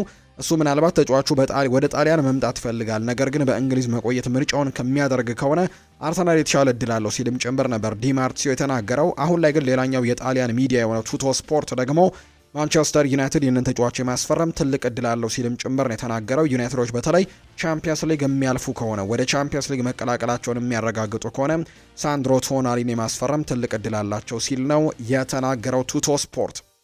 ማንቸስተር ዩናይትዶች የኮቢ ማይኖንም ውል ቢያራዝሙ ራሱ ሁለት ትልልቅ አማካዮችን ለማስፈረም በዝውውር ገበያው ላይ ይሳተፋሉ ተብሏል። ይሄ ከኮቢ ማይኖ ኮንትራት ማራዘምና አለማራዘም ጋር ምንም የሚያገናኘው ነገር እንደሌለ ጭምር ነው የተናገረው። በተለይ ካርሎስ ካሴሜሮ በክረምቱ ክለቡን እንደሚለቅ የተረጋገጠ ጉዳይ ነው። ሌላኛው የአማካይ ስፍራ ተጫዋች የሆነው ማኑኤል ኡጋርቴም እያሳየ ከሚገኘው አቋም ጋር በተያያዘ በሚቀጥለው የውድድር ዓመት በማንቸስተር ዩናይትድ ቤት ይቆያል ብሎ ማሰብ የማይሆን አይነት አስቴት ነው ብሎ ማሰብ ይቻላል እና ስለዚህም ማኑኤል ኡጋርቴም የመልቀቅ እድሉ በጣም ሰፋ ያለ ነው። ካሴሜሮ ደግሞ እንደሚለቅ ተረጋግጧል። ስለዚህ ኮቢ ማይኖ ኮንትራቱን አላራዘመም ማንቸስተር ዩናይትድ ግን ሁለት ትልልቅ አማካዮችን ወይም ትልልቅ ስም ያላቸውን ተጫዋቾች ለማምጣት እንደሚጥር ነው ቤን ጃኮብስ መረጃውን እያጋራ ይገኛል። ማንቸስተር ዩናይትዶች ብሩኖን አሁንም የቡድኑ ወሳኝ አካል እንደሆነ ካሳመኑት ስለ መቆየትም ሊያስብ እንደሚችል ጭምር ነው እየተገለጸ የሚገኘው። የተጫዋች በተለይ ምናልባት በሚቀጥለው የክረምት የተጫዋቾች የዝውውር መስኮት ክለቡን ሊለቁ ይችላሉ ተብለው ከሚጠበቁ ተጫዋቾች መካከል አንደኛው ነው። ሌሎች የአውሮፓ ትልልቅ ክለቦችን ሊቀላቀል ይችላል፣ አሊያ ደግሞ የሳዑዲ ፕሮ ሊግ ክለቦችንም ሊቀላቀል የሚችልበት እድል እንዳለ ሲነገር እንደነበር እናስታውሳለን። ነገር ግን ሁሉም ውሳኔዎች የሚሰጡት ከዓለም ዋንጫ በኋላ ከፖርቱጋል ብሔራዊ ቡድን ጋር በዓለም ዋንጫው ከተሳተፈ በኋላ ሊሆን እንደሚችል ሲነገር ነበር። ነገር ግን ዩናይትዶች አሁንም ይህንን ተጫዋች ለማሳመንና በክለቡ ለማቆየት ጥረቶችን እያደረጉ ነው። እሱም ደግሞ ሊቆይ የሚችልበት እድሉ አለው። ነገር ግን እንደ ሚዲያዎች ግን እንደሚያወጡት ከሆነ ሳዑዲዎች እዚህ ሁሉ ነገር ላይ እድሉ ክፍት እንደሆነ ነው የሚያስቡት። ተጫዋቹን ለማስፈረም ትልልቅ ገንዘቦችን ይዘው በሚቀጥለው የዝውውር መስኮት መቅረባቸው አይቀሬ ነው።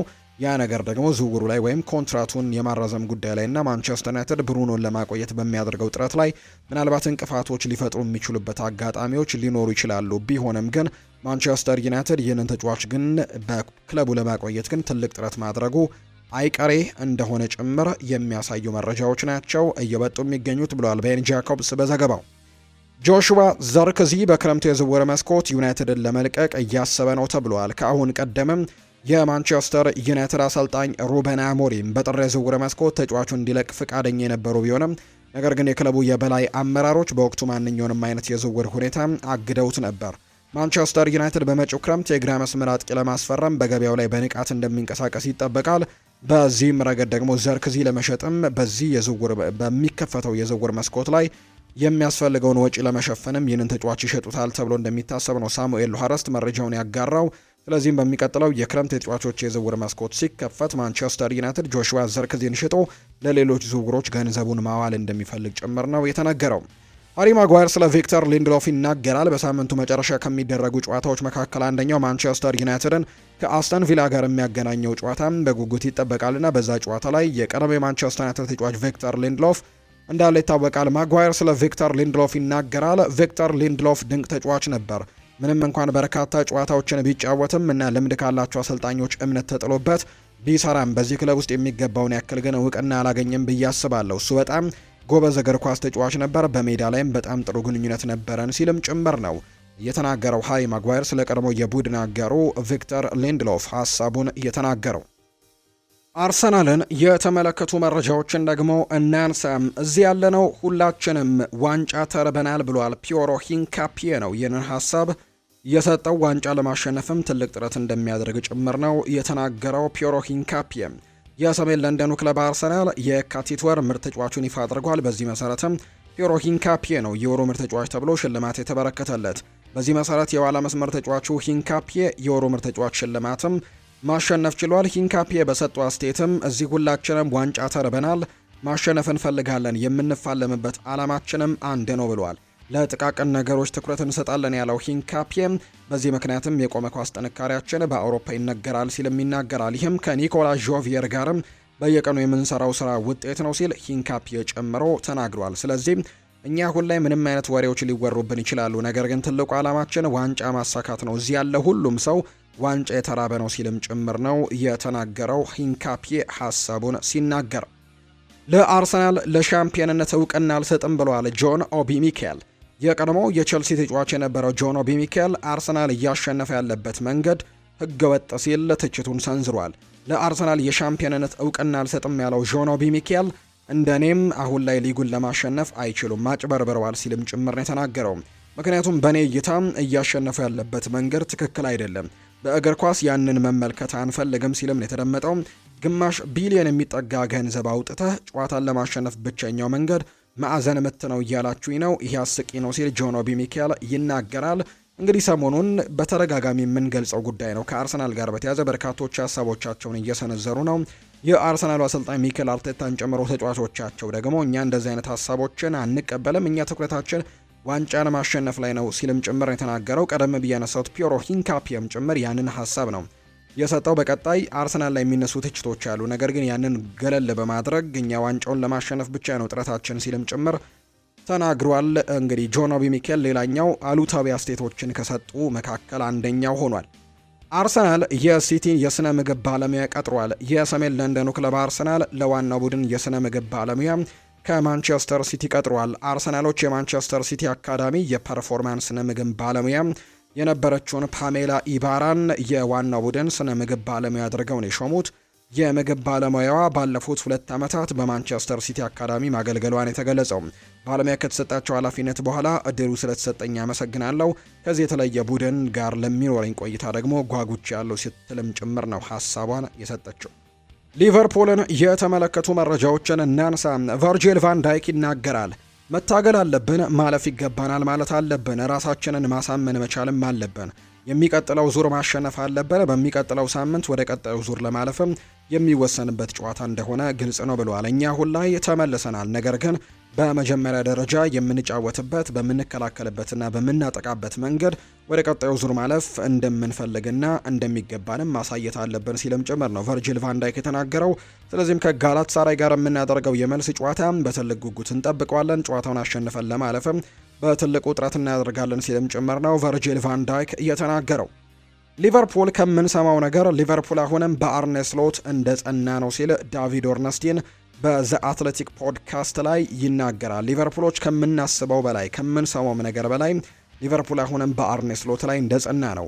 እስከ 2027 ድረስ ኮንትራት ላይ ይገኛል። እናም አሰልጣኝ ሆኖ እንዲቀጥል ይፈልጋሉ። ነገሮችን ለማስተካከል እሱ ቢሆን አሪፍ እንደሆነ ተወስኗል። ለአሰልጣኞች የመልመላ ሂደት እነሱ የሚመለከቱት ትክክለኛው ፕሮፋይል እንደሆነና በገበያው ላይ የሚፈልጉት ነገር ተስማሚ ናቸው ብለው የሚያስቡት ሰዎች ሌሎች እንደሌሉ ተናግረዋል። በሱ ደስተኛ እንደሆኑም ይህ ደግሞ እንዲቀጥልም ይጠብቃሉ። እናም እስከ ክለቡ እስከ ክረምቱ ድረስ ቢያንስ ባለው ጊዜ ዋና አሰልጣኙን ማስወጣት በሊቨርፑል ላይ አጀንዳ አይደለም ሲልም ጭምር ነው ዳቪድ ኦርነስቲን ከዛ አትሌቲክ ፖድካስት ጋር በነበረው ቆይታ ላይ የተናገረው። አሊሰን ቤከር በሊቨርፑል መቀጠል ይፈልጋል እና ኮንትራቱን እስከ 2027 ለተጨማሪ አንድ የውድድር ዘመንም ማራዘም እንደሚፈልግ ፋብሪዚዮ ሮማኖ መረጃውን ይፋ አድርጓል። የቼልሲን ጉዳይ እንመልከት። ሊያም ሮስኒየር ስለ ኤስቴቫ ዊሊያን ይናገራሉ። ችሎታው በደንብ ይናገራል። ችሎታው ያስፈራል። ይህንን እያደረገ ያለው ተራ የሰፈር ቡድን ላይ አይደለም። ገና በ18 ዓመቱ ባርሴሎና ላይ ነው ይህንን ድንቅ ብቃት ያሳየው።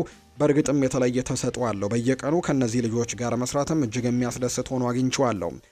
ስለሱ መናገር የምንፈልገው እናም ወደፊት በደንብ ሊያድግ የሚችል ዋናው ምክንያት ደግሞ ትሁት መሆኑ ነው። ሁልጊዜም ወደ ሜዳ መምጣትና ራሱን ማሻሻል ብቻ ነው የሚፈልገው። ስለዚህ ደግሞ ጠንክሮ ይሰራል። ብቃቱም በእውነቱ ደግሞ በትልቁ በጣም የሚያስደስት ነው። ወደፊትም ትልቅ ተጫዋች እንደሚሆን እርግጠኛ ነኝ ሲል አሰልጣኝ ሊያም ሮስኒየር ስለ ኤስቴቫ ዊሊያን ሀሳባቸውን ሰጥተዋል። በዚሁ የማንቸስተር ሲቲ ጉዳዮችን እናንሳ። ጀረሚ ዶኩ በዚህ ክረምት ስለ አዲስ ኮንትራት ከማንቸስተር ሲቲ ጋር ንግግር ሊያደርግ እንደሆነ ይፋ ተደርጓል። ቤልጅማዊው የመስመር ተጫዋች ከክለቡ ጋር እስከ 2028 ድረስ የሚያቆየም የስምምነት ውል ቢኖረውም በፔፕ ጓርዲዮላ ስር ስላለው የረጅም ጊዜ ሚና ግን ማወቅ ይፈልጋል ብሏል። ቲም ቶክ ባወጣው መረጃ ላይ ማንቸስተር ሲቲ በዚህ ክረምት አማካይ ተጫዋች እንደሚያስፈርም 100% እርግጠኛ ሆኗል። ሆኖም ግን ክለቡ ከቦሩሲያ ዶርትመንዱ ፍሌክስ ኔሜቻ ጋር ምንም አይነት ንግግር እንዳላደረገ ነው ፋብሪዚዮ ሮማኖ ይፋ ያደረገው። ተጫዋቹም ቢሆን በክለቡ እጩው ዝርዝር ውስጥ ሆኖ አያውቅም። ማንቸስተር ሲቲ አማካይ ተጫዋች ማስፈረም ቢፈልግም ፍሌክስ ኔሜቻ ግን ፍላጎታቸው አልነበረም ብሏል ፋብሪዚዮ ሮማኖ በመረጃው ላይ። የሪያል ማድሪድ ጉዳይን ደግሞ እናንሳ። የቀድሞው የቼልሲና የሪያል ማድሪድ ተጫዋች የነበረው ኤዲን ሃዛርድ ቪኒሲዮስ ጁኒየር ከወዲሁ ከእግር ኳስ እንዳይርቅ ስጋት እንዳለው ነው የተናገረው። ቪኒ በ30 ዓመቱ ጫማ ቢሰቅል አይገርመኝም ሲል ነው ሃዛርድ የተናገረው። ቪኒሲዮስ ስለገጠመው ተደጋጋሚ ጥቃትም ያነሳው ሃዛርድ ቪኒሲዮስ ገና ልጅ ነው፣ ለሱ በጣም አዝኛለሁ ሲል ነው የተናገረው። እሱ ብዙ የዘረኝነት ነገሮች ያጋጥሙታል ያለው ሃዛርድ ምንም የተለወጠ ነገር ስለሌለ በ30 ዓመቱ ጫማ ቢሰቅል ምንም አይገርመኝም ሲልም ነው የተናገረው። አክለውም ስለ እግር ኳስ የሚወድ ተጫዋች ነው፣ መጫወት ብቻ ነው የሚፈልገው። እኔ ሜዳ ላይ እንደማደርገው እሱ ልክ እንደኔ ነው ብሏል። ስለ ቪኒሲዮስ የማውራው ሜዳ ላይ ከሚያሳየው ነገር በበለጠም እያሳለፈ ስላለው ነገር ነው። ምክንያቱም እንዳለመታደል ሆኖ ሰዎች ቪኒሲዮስ ምን አይነት ድንቅ ተጫዋች እንደሆነ ይዘነጋሉ። ሁሉም ሰዎች እሱ ላይ የተለያዩ ነገሮችን ለማቅረብ ብቻ ነው የሚሯሯጡትና ምናልባት በዚህ ጫና ምክንያት በ30 ዓመቱ ጫማ ቢሰቅል አልገረምም ሲልም ጭምር ነው ኤዲን ሃዛርድ የተናገረው። ሪያል ማድሪድ የ16 ዓመቱን የግራ ተመላላሽ ቪክተር አኮሬን ከዲፖርቲቮ አላቬስ ለማስፈረም ከጫፍ ደርሷል።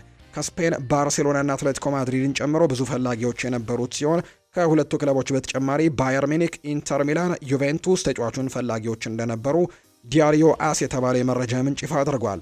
በሪያል ማድሪድ ውስጥም ያሉ ምንጮች እንደሚጠቁሙ ተጫዋቹ በተወሰነ መልኩ የአልፎንሶ ዴቪስ እና የሮቤርቶ ካርሎስም የሚመስል አይነት ባህሪ እንዳለው ጭምር ነው እየተነገረ የሚገኘውና ተጫዋቹን ለማስፈረም ሪያል ማድሪድ መቅረቡን ነው መረጃዎች የጠቆሙት። ቪንሶን ኮምፓኒ ስለ ሚካኤል ኦሊሴ ይናገራል። ኦሊሴ ወደዚህ ሲመጣ በዓለም ላይ ካሉ ምርጥ ተጫዋቾች መካከል አንደኛው እንዲሆን የሚያስችለው አመለካከት እንዳለው በደንብ ተመልክተንበታል። እኔ ተጫዋቾችን ማነጻጸር አልፈልግም፣ ነገር ግን ከኬቨን ደብሮይና ጋር ተጫውች ያለው እሱንም ከወጣት ተጫዋቾች ሳለ እስከ ሱፐርስታር የማየት እድሉ ነበረኝና ሚካኤል ኦሊሴም ይህ አይነት ባህሪና ይህ አይነት አመለካከት እንዳለው እየተመለከትኩኝ ነው። እሱ ሱፐርስታር የመሆን አቅም ያለው ትልቅ ተጫዋች ነው ሲልም ነው ሚካኤል ኦሊሴን ያሞካሸው።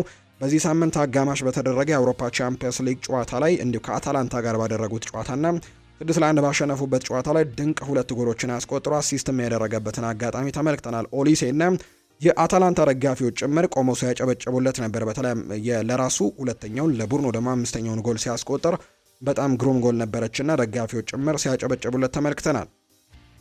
በስነ ልቦና ውስጥ የተሰብሯል ብሏል ሚኪ ቫንደቬን። የቶተናሙ ተከላካይ የሆነው ሚኪ ቫንደቬን በክለብ ውስጥ እየተፈጠረ ባለው ነገር ውስጡ መሰበሩን የተናገረው በዚህ ምክንያት ስልክ መጠቀም ማቆሙንና ከቤተሰቡ ውጪ ማንንም ማናገር እንደማይፈልግ ነው ሚኪ ቫንደቬን የተናገረው። እኛ ላይ እየተፈጠረ ባለው ነገር ውስጤ በስነ ልቦና ተሰብሯል፣ ይሄ ነው የሚሰማኝ ሲል ሚኪ ቫንደቬን ይናገራል። አያይዞም ከዚህ በኋላ ስልክ አልጠቀምም፣ ማህበራዊ ሚዲያም አላይም፣ ቤተሰቦቼን ብቻ ነው ማውራው ሲልም ጭምር ሚኪ ቫንደቬን ተናግሯል። ቶተንሃም ሆትስፐርስ እጅግ በጣም አስቸጋሪ ጊዜ ነው እያሳለፈ የሚገኘው። በዚህ ሳምንት እንኳን በአጋማሹ ላይ በአውሮፓ ቻምፒየንስ ሊግ ከአትሌቲኮ ማድሪድ ጋር በኤርዋንዳ ሜትሮፖሊታኑ ጨዋታቸውን ያደረገው 5-2 በሆነ ውጤት መሸነፋቸውን እናስታውሳለን። በእንግሊዝ ፕሪምየር ሊግም ከወራጅ ቀጠናው በአንድ ነጥብ ብቻ ነው ከፍ ያሉት።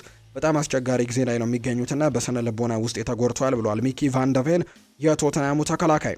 ሜክሲኮ ወሳኝ ግብ ጠባቂዋን በጉዳት ምክንያት አጥታለች። የሜክሲኮ ብሔራዊ ቡድን ቁጥር 1 ግብ ጠባቂ የሆነው አንሄል ማላጎን የእግር መሰበር ጉዳትም አጋጥሞታል። ለክለብ አሜሪካ የሚጫወተው አንሄል ከቀጣዩ የ2026 ዓለም ዋንጫ ውድድርም ውጭ ሆኗል። ግብ ጠባቂው ከዚህ በፊት ምርጥ ብቃቱን እያሳየ በነበረበት ወቅትም ጉዳት አጋጥሞት የ2024 ኮፓ አሜሪካ ውድድር አምልጦት ነበር። የሜክሲኮ ብሔራዊ ቡድን እንዲሁ በዓለም ዋንጫው ላይ የ40 ዓመቱን ግብ ጠባቂ ጉሌርሞ ኦቾዋን በቋሚነት ሊጠቀም እንደሚችል ተገልጿል። ይህም ይሆን ከሆነ ጉሌርሞ ኦቾዋ በ6 የዓለም ዋንጫ ውድድሮች የሜክሲኮ ግብ ጠባቂ በመሆንም ያገለግላል። በተጨማሪም ከሊዮኔል ሜሲና ከክሪስቲያኖ ሮናልዶ በመቀጠል በ6 የዓለም ዋንጫዎች የተሳተፈ ሶስተኛው ተጫዋች እንደሚሆንም ነው በርካቶች እየተናገሩ የሚገኙት። ኢራን አሁን ያለችበት ሁኔታ ከቀጠለ በቀጣዩ የ2026 ዓለም ዋንጫ ውድድር ላይ እንደማትሳተፍ ይፋ አድርጋለች። ከዓለም ዋንጫ ራሳቸውን የሚያገሉ ሀገራትም ሲገጥሙ ምን መደረግ እንዳለበት የሚያስቀምጥ ግልጽ የፊፋ ሕግ እንደሌለ ነው የተናገረው። በዚህ ምክንያት ዩናይትድ አረብ ኤሚሬትስ በዓለም ዋንጫው በኢራን ምትክ ለመግባትም ፊፋ ላይ ጫና እያሳደረች መሆኑን የተገለጸው ከፊፋው ፕሬዝዳንት ጂያኒ ኢንፋንቲኖ ጋር ቅርብ ግንኙነት ያላት ሀገሪቱ ኢራንን ልትተካ የምትችልበት እድል እንዳለን የተነገረው ፊፋ በቅርቡ በአካባቢው ያለው መስሪያ ቤት ከኦማን ወደ አቡዳቢ መውሰዱ ይታወሳል። ሌላኛው አማራጭ ሀገር ሜክሲኮ ለሚደረገው የኢንተርኮንቲኔንታል ጥሎ ማለፍ ጨዋታ ለመጓዝ እየተቸገረችው ኢራቅም መሆኗ ነው እየተገለጸ የሚገኘው። ከነዚህ ሁለት ሀገሮች አንዱ በዚህ ውድድር ላይ ሊሳተፍ እንደሚችል የሚያሳዩ ግምቶች ናቸው እየወጡ የሚገኙት። የተወደዳችሁና የተከበራችሁ ቤተሰቦቻችን ለዛሬ ያዝንላችሁ አዳዲስ ስፖርታዊ ጉዳዮቻችን እነዚህን ነው የሚመስሉት። ስላደመጣችሁን፣ ስለተከታተላችሁን ቆይታችሁን ከኛ ጋርም ስላደረጋችሁ እጅግ ከልብ አድርገን እናመሰግናለን። ፏድ ባህሩ የዛሬውን ፕሮግራም እየመራው ከእናንተ ጋር ቆይታን አድርጌያለሁ። በቀጣይ ፕሮግራሞቻችን በተለይ ምሽት ላይ በሚኖረው የስፖርት የመረጃ ሰዓታችን ሌሎች አዳዲስ ስፖርታዊ ጉዳዮችን፣ ሌሎች መረጃዎችን አካተን በድጋሚ ተመልሰን የምንገናኝ ይሆናል። ለዛሬ ግን ስላደመጣችሁኝ፣ ስለተከታተላችሁኝ ቆይታችሁም ከኛ ጋር ስለነበር ከልብ አድርጌ ነው የማመሰግናችሁ። በቀጣይ ፕሮግራሞቻችን በድጋሚ እንገናኛለን። መልካም ጊዜ መልካም ቀንም እንዲሆንላችሁ ነው በአክብሮት የምመኘው።